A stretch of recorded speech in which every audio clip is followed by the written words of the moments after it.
We're here today with Reverend Brandan Robertson. Brandan is a noted author, pastor, activist, and public theologian working at the intersections of spirituality, sexuality, and social renewal. He currently serves as the lead pastor at Metanoia Church, a digital progressive faith community. A prolific writer, he's the author of 7 books on spirituality, justice, and theology, including the Indies Book of the Year finalist award, True Inclusion, Creating Communities of Radical Embrace. His new book is Filled to be Emptied, The Path to Liberation for Privileged People, with Westminster John Knox Press.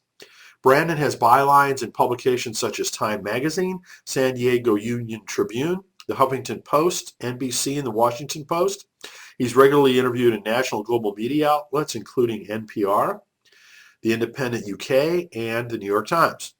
In July of 2021, Rolling Stone magazine included Brandan in its annual hot list of top artists, creatives, and influencers who are giving us reason to be excited about the future. Amen. Brandan has taught seminars for San Francisco Theological Seminary and Disciples Seminary Foundation and currently serves in the faculty of the Lakelands Institute. He served on advisory committees and working groups for the Democratic National Convention, U.S. Department of State, and Department of Health and Human Services, the Humane Society, and in 2020 was named a Fellow of the prestigious Salzburg Global Seminar. He's a founding member of the Union of Affirming Christians and the Global Interfaith Commission on LGBTQ+ Lives. Also, I should say that Brandan's been a featured speaker at our Writing for Your Life conferences, and we've collaborated in several different ways.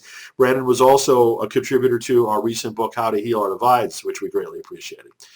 In any event, Brandan has done a ton of things, as you can see, at a relatively young age, and you can learn more about his work at brandanrobertson.com, and that's BRANDAN Robertson.com.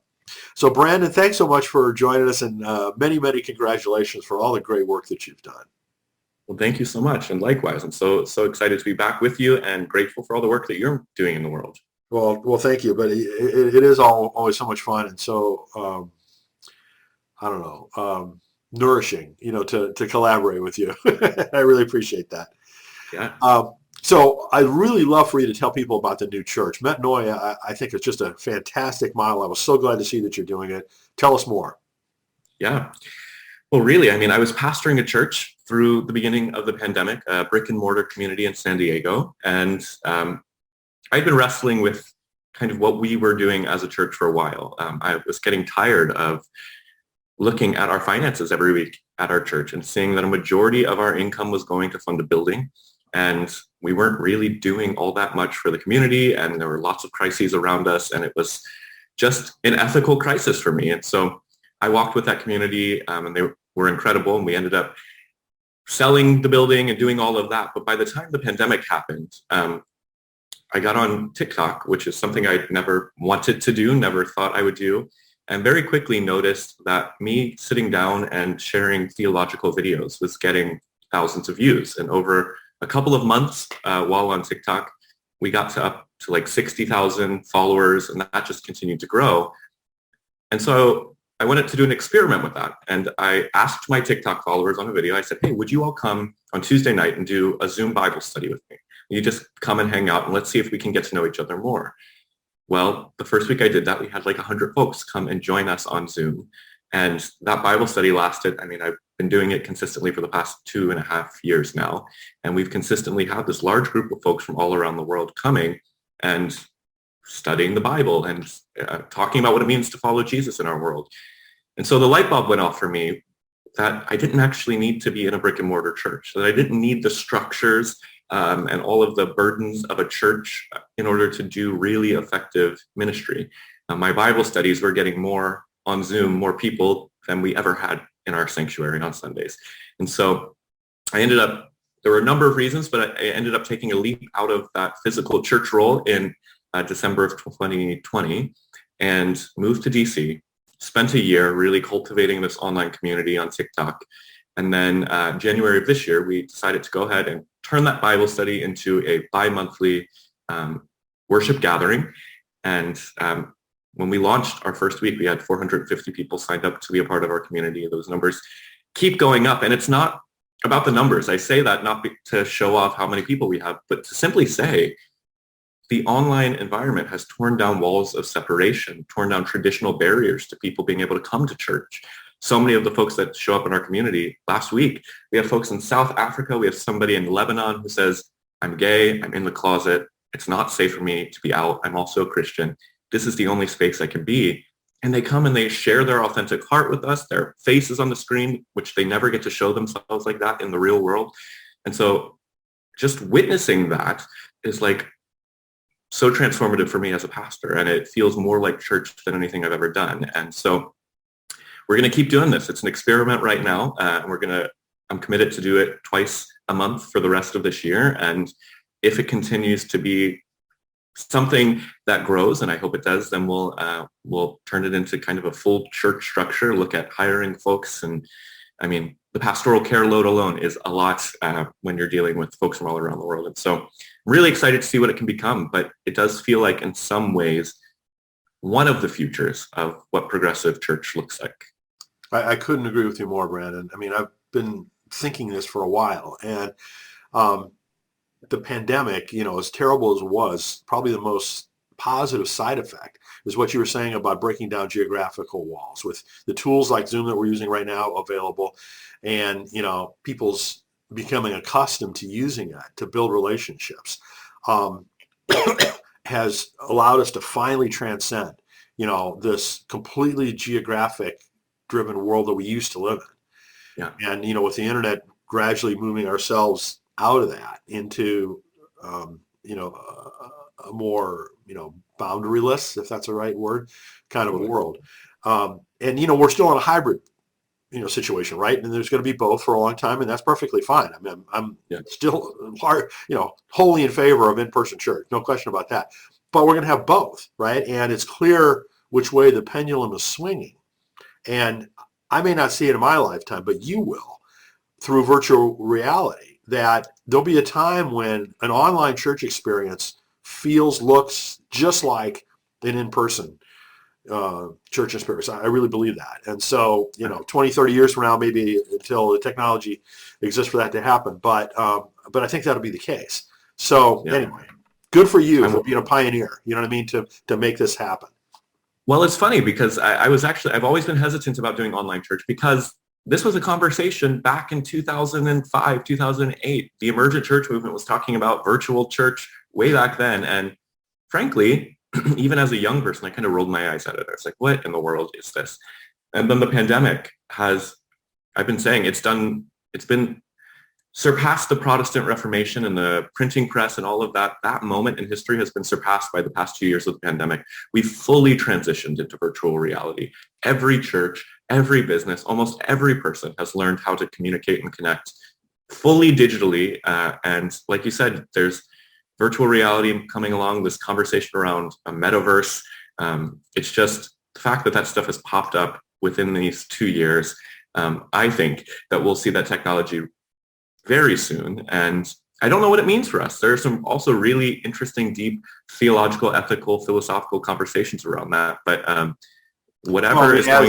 as is the case with every new technology, right? I mean, the first early adopters of VHS and Betamax tapes were pornography, right? I mean, some of the early adopters of the internet was gambling. I mean, any kind of new technology can be used for good or for bad. No question about that. And, whether it's social media or, the kind of virtual reality you're talking about, I mean, it'll be the case. So. Yep, totally. Yeah. It's going to be an interesting future. That's the only thing I can predict. But I'm excited for exactly what you said, the opportunity to have our arms wide open to a global community, which has never been possible in human history before. So it's really good. And I think, you're a perfect fit for doing that. So I'm really so glad that you are. Talk about a calling. Yeah. Talk about a calling. I hope you feel it that way. Yeah. I mean, again, like I struggled so much when I stepped away from a brick and mortar church. I still struggled, to be honest, with like, am I really a pastor, right? And that it's not a unique struggle. I've seen so many of my millennial pastor peers quit their churches over the pandemic because they're doing online stuff. And thankfully, a lot of denominations are supporting it. I've seen 2 United Methodist pastors in California leave their brick and mortar churches and be commissioned to do digital ministry full time. But people in the internet world automatically then question credibility, right? Like, well, you don't actually have a church. So there's, again, in the religious world, the ecclesial world, there is a lot of conversation to be had about what does ordained ministry look like and all of that. But you're right. While I've struggled with kind of the identity of pastor being tied to a building and an actual congregation, I do feel all the more called in this moment. Mainly as an evangelist, which is a word that always made me squirm. But the amount of people that I see on TikTok say, because of your content, I'm coming back to Christian faith, which is not something I ever set out to try to make people do. Wow. But it's incredible to me. It's like, oh my gosh, now that I'm a liberal heretic, people are following Jesus because of me. When I was a conservative, I was turning people away left and right. It's pretty crazy. But well, good. I think that says something. But anyway, so let's get into talking about books. You've got a new book coming out, but before we get to that, please tell us about some of the really important, quite frankly, books that you previously read. Yeah, this past 10 years of my life, I've gotten into this itch of writing, usually about 1 or 2 books a year. And it's been really, it's my way of working out what I believe about the world and what I want to see in the world. So I started off back in 2014-15 with my book Nomad, A Spirituality for Traveling Light, which was kind of my autobiography from fundamentalism to progressive evangelicalism. That book was released again last year by Fortress Press, kind of as a deconstruction aid. But that's actually probably the book I'm most proud of. It's my most authentic book, and I'm hoping to do a follow-up to it very soon. But then after that, I did 3 books related to sexuality and inclusion. So I compiled a book called Our Witness, The Unheard Stories of LGBT Christians, which brought together essays from Christians all around the world about their struggle reconciling faith and sexuality to be something that could provoke thought for those religious leaders that were still on the fence about whether they should be inclusive. And then my master's degree thesis was turned into a book called The Gospel of Inclusion, a Christian case for LGBT inclusion in the church. After that, I wrote a book called True Inclusion, which tried to take the theology of inclusion and make it praxis. How do you actually make this happen in a church?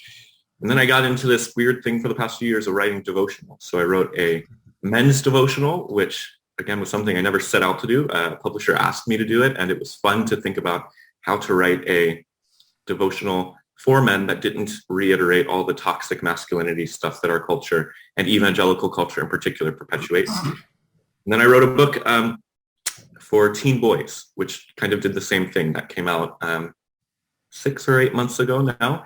And now we're up on this newest book, which is really the result of me wrestling as a pastor for 4 years during the Trump era, wondering how in the world can I teach my congregation about these important concepts of privilege and bias and things like that were so dominant in our culture, but make people uncomfortable. And so really, I sat down over the past year and a half and really tried to write up my own thoughts, my own wrestlings from a biblical perspective about what privilege is and how privilege should be used by Christians to help make the world a more just and equal place.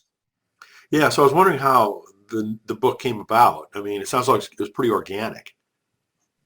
Yeah, it really was. I mean, and I'm pretty authentic in the opening of the book, telling my story. Like, when people talk to me about white privilege, I thought they were crazy. I was offended. I didn't like it and I think that's how a lot of white people feel in the conversation initially. Because when people accuse me of white privilege, I was like, well, I grew up in a trailer park, lower income bracket, abusive alcoholic father, like everything I've had to do in my life, I've had to fight for, right? But during like the George Floyd murder and the Black Lives Matter movement over the past few years and the pandemic, I think there's been space for us all to be a little bit more introspective, or at least I hope some of us have been a little bit more introspective. And I certainly had that space and really did my research and looked up, like, what are we talking about when we're talking about privilege? And what does it mean that I have privilege as a white person, as a man, as a Christian? And my eyes started to open to, one, how real this is as a concept, but also how in our popular discourse, this conversation can become just a left versus right talking point, and it loses the importance. Like, when we're talking about privilege, I realized we're not talking about something that's automatically, it's not a damning thing to be said, you have privilege. When we talk about a white person having privilege, it's not morally bad that you have privilege. The question is, how are you using privilege? And when my eyes opened to that, I began really wrestling with, how do I talk to my church about, you have privilege. Now, how do you use it? Like, how do you use that in the lens of a follower of Jesus? And what I discovered was Philippians chapter 2, this famous kenosis hymn, is really a profound description of how Jesus, theologically at least, how Jesus used his own privilege and power. In Philippians 2, Paul writes, Jesus, being in the form of God, did not consider equality with God something to be exploited for his own benefit. And when I read that in this context of privilege, that jumped off the page at me. Like, oh, in the Christian story, we say Jesus is God in the flesh, has all of the power, the privilege, the authority of God, and he doesn't use that power, privilege, and authority for his own benefit, but he gives it up for the good of others. So if you're a Christian and you have privilege, how do you use your Christian privilege, not for your own benefit, but for the benefit of your Muslim neighbor? If you're a white person, how do you use your white privilege, not for your own benefit, but for the benefit of your neighbor of color? And when I began talking to my congregation about that from the biblical perspective, light bulbs started going off. And so that's what convinced me to say, I think I need to turn this into a book specifically written to congregations like mine. And this isn't meant to be a widely read, popular, best-selling book. It's really meant to be a book that goes into congregations and goes into individual Christians' homes that are really wrestling with this, just to provoke conversation. And yeah, that's the goal. Well, none other than Walter Brueggemann says this: Brandan Robertson has written a vigorous summons to the advantage to heal the summons of Christ. Robertson shows the way to alternative practice that is emancipatory and reconciling, a major gift. Those are wonderful words by a wonderful person, but I do worry a bit that the people who really need to read this won't want to read it. And, as you said, that's, I guess at the end of the day, not what you're really trying to achieve. But, I mean, how can we, share this train of thought more broadly? Yeah. Well, I mean, honestly, and I've done this with a couple of my books, like we tried really hard from a marketing and title standpoint, even though the word privilege is in the title. Like when you look at the book, this does not scream, we're going to talk to you about racial justice. It's meant to look more like a devotional text, and it is. It's a Bible study. And so on one hand, it's all about marketing it to the right people. Last night, I was actually talking to a group of moderate evangelicals about the book, and there were Trump supporters that I dialogued with in that group. And I think my hope is that me being honest about my own struggle, I think in our cancel culture, I'll say that. When I started writing this book, I was really worried because one, the last thing we need is another white person pontificating about these issues. There are many people of color that can speak about these really well. And I was always afraid that I was going to say the wrong thing. And I had to give that up. And I just determined when I was writing this book, I'm just going to share my struggle with the idea of privilege, be really authentic, so that the person who is also struggling with this will recognize I'm not coming at them as some white liberal who has figured it all out and pointing my finger at them. I'm coming at them as somebody who is like, yeah, this was hard for me to grasp. It's not an easy thing to be told. Society is set up for your benefit, and you're now responsible to do something about it. Otherwise, you're going to continue to oppress people. Nobody wants to hear that, but it's important that we do. And I think my hope is, as I talk about this book over the next couple of months, as other people read about the book, that it's not about condemning white people, straight people, Christian people. It's about inviting us into a deeper conversation biblically about how we look more like Jesus, which I hope crosses conservative and liberal divides, evangelical and progressive divides. And we will see if that happens. But at very least, I also think Martin Luther King talked about the white progressive being a real problem. And I hope progressive churches will at least pick up this book, because there are tons of congregations of white liberals sitting around who still don't want to talk about privilege and still don't understand privilege. And so, yeah.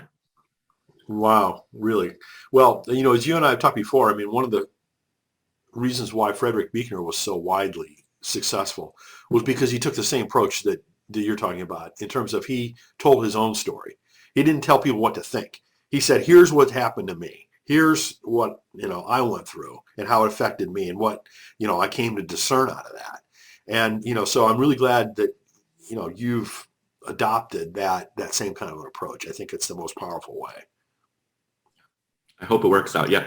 And it ends with a punchy chapter, I will say. Like the last chapter of the book is called From Insurrection to Resurrection. So there is a challenge that we all need to face up. And I think we're in a dire moment of human history where if we don't start having these conversations, there's going to be, I think it's reasonable to say the destruction of our democracy is in our near future if something doesn't change. And so there's also a dire side to this conversation. And I'm so glad to see that if you go to any of these publishers' websites, there are tons of books coming out right now, lots of voices talking about these topics. And I think the more the merrier. We need to really be having these conversations. And so I hope there's a resource for everyone out there, regardless of what perspective you're coming from. And that's a good thing. Yes, absolutely. So the book description says that it walks readers through a step-by-step process of identifying their privilege, exploring their privilege, and ultimately leveraging their privilege as a tool for the liberation and redemption of the world. Very powerful stuff. It sounds as though it might, motivate some self-reflection on the part of folks that ultimately ends up in some surprises for them. Yeah. I mean, again, I use, I think it might be University of Wisconsin. I forget which university study I quote in the book, but there's a basic breakdown of like, think about your gender, think about your race, think about your religion, think about your socioeconomic status. And I help walk people through like these different levels that people have identity in our culture. And if they've experienced benefit because of that identity. And that does take a lot of deep reflection. Again, like one of my stories was I was a straight C and D student throughout my entire middle school, high school education. That's hard to believe. I know. People always assume I'm kind of nerdy and really good in school and I'm terrible. And even when I got to like Moody, I didn't do well. But there was a real moment of reflection. Like, how did I, as a straight C and D student, get into every private college I applied to? Albeit they were conservative Christian colleges, but nonetheless, what's going on there? And then I discovered other studies that said if you have a black sounding name, you're something like 25% more less likely to be accepted to any college or university. And so you start realizing things like that and you start asking, well, maybe I did have a little bit of a leg up here. Like, how have I been able to get master's degrees and stuff like that? Like, no one in my family had that. But is there something at work here in the broader society that's allowing me to propel forward when people who might have less money or not be white or not be Christian, do they have the same kind of opportunities? And the answer is no, not in our society. They don't. And so I hope that, again, people will be invited by my own self-reflection into like, maybe, and that some of these questions we'll never know the answers to. I can't prove definitively that I got into my colleges because of me being white. But that's not the point. The point is people of color aren't getting into colleges at the same rate that white people are. And so how do we as white people think about that and begin challenging our own universities? If you're in a university context, to think about admitting more people, or challenge your own business to think about hiring a more diverse staff, or whatever it might be. And these aren't huge lifts. These are simple conversations that people with privilege can have that won't affect their job or their place in a school or their place in a church, but will provoke really needed conversation. And that's really all that is being asked for in this moment. If you hear marginalized communities crying out, what they're asking for primarily, will you all do the work to self-reflect? Will you just stop responding with fear or dismissal and actually just think for a little bit about your own experience and the ways you show up in the world? And if we can get people doing that, I think the action will flow out of that naturally. And I just want to make space in the same way I had space to reflect on these things, make space for other people to reflect on them within the context of a robust Bible study. Like, I think the Bible study is so important to this because this is an imperative to our faith. Privilege isn't a new idea. It's been there throughout the entirety of human history. We're just calling it something different now, but like this is Jesus's whole ministry. And so I really want to help people reform how they see Jesus and what he was doing through this lens. And hopefully that makes this a safer conversation for people to have, because if Jesus was doing it, well, then maybe we can too. What a concept. So as I mentioned earlier, you've already been a prolific author at a relatively young age. Are there any additional projects in the works that you're able to talk about? Yeah, too many projects. So I have a new book coming out in the fall from Orbis called Dry Bones and Holy Wars. And again, it's kind of this idea, it's reflections from my 4 years during the Trump presidency as a pastor, and like looking out at the state of Christianity, looking out at the state of our country, and going back to my faith and saying, what is there hope here? Like, what does our tradition teach us? And so I'm excited to have been working with the famous John Sweeney. I'm sure you know him. Good, yes, absolutely.